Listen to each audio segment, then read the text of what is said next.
108 പോലീസുകാരെയാണ് പിരിച്ചുവിട്ടിട്ടുള്ളത്. മാത്രമല്ല ഈ കേസിൽ നിങ്ങൾക്ക് ഒരു കാരണവശാൽ ആ യുക്തി പറഞ്ഞ് നിൽക്കാൻ പറ്റില്ല. എന്തുകൊണ്ടാണെന്നറിയോ? എന്താണെന്ന് വെച്ചാ പറ.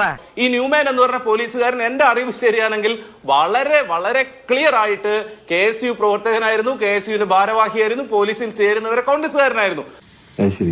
പിന്നെ ഒരു പോലീസുകാരനോ ഒരു സ്റ്റേഷനിലെ 3 പോലീസുകാരോ തോന്നിവാസം കാണിച്ചാൽ സ്റ്റേറ്റ് മുഴുവൻ അങ്ങനെയാണ്, മുഴുവൻ പോലീസുകാരും അങ്ങനെയാണെന്ന് പറയുന്നത് ഒരു തരത്തിലും യുക്തിയല്ല.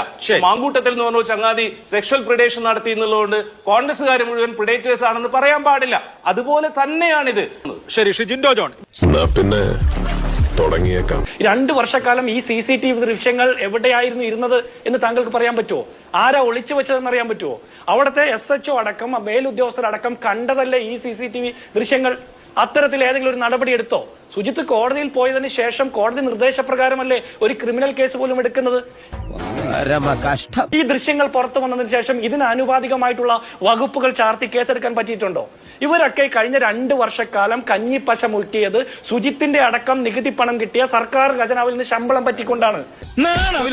സാധാരണക്കാരനെ കൊല്ലാൻ നോക്കുന്ന ഒരുത്തനും സർക്കാർ ഖജനാവിൽ നിന്ന് കഞ്ഞിപ്പശ മുക്കി കാക്കിയിട്ട് കവാത്ത് നടത്തണ്ട എന്നാണ് പൊതുബോധം.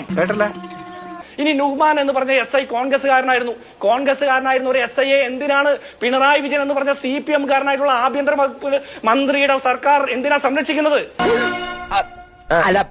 അത് പിന്നെ എന്തിന് 2 വർഷക്കാലം കോൺഗ്രസ്സുകാരനെന്ന് നിങ്ങൾ പറയുന്ന നുഹ്മാന്റെ ഇടിക്കുന്ന ദൃശ്യങ്ങൾ നിങ്ങൾ സൂക്ഷിച്ചു വെച്ചത്, സംരക്ഷിച്ചത്?